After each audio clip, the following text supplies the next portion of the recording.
Neftdən əldə edilmiş gəlirlər cəmiyyətdə ədalətli şəkildə bölünür. Adı nədir? Ədalət. Ədalət? Neçə yaşın var Ədalət? 8. 8 yaşın var. Məktəbə getmək istəyirsən? Məktəbə aparacağam. Söz verirəm sənə. Yaxşı? Sən uşaq əllərinə baxın ha. Və əlvi ver mənə.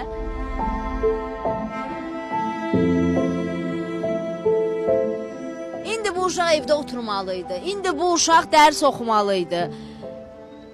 İndi bu uşaq saat neçədə artıq günortadır. Məktəbdən də gəlib evdə o dərslərinə hazırlanmalıydı. Uşaq küçələrdən əşya yığır, satır. Eləməyin də bunu da.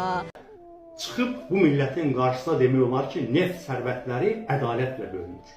Sən bir ölkədə 2,6 milyon uşaq pulsuz qoyacaqsan, 3 milyona qədər insanı de facto işsiz vəziyyətdə saxlayacaqsan, pensionerin, minimum əmək haqqı alanın əlinin minimum dolanışığını ancaq verəcəksən. Şam qayıdacaq evə də. Nasıl? Sudur. Trambası var, yıxılar. Yıxılar. Eliyasa və Skon kimsə da heç kim. Hər səhər 8-dən gecə 12-yə yol yerimək, zibilliklərə içmək, maşın yollarına çıxıb həyatını təhlükəyə atmaq. Elməddin Əhmədov 2 ildir ki, canını bu yollarda qoyub.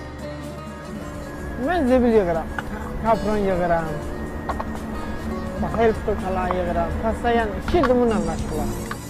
O, zibil maşınları ilə sanki yarış içindədir. Ondan tez gəlib yeşikləri boşaltsalar, həmin günü qazansız başa vurar.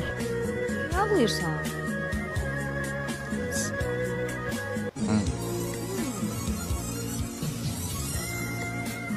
Esnaf başı verəcəm. Boş verə bilmərəm mən.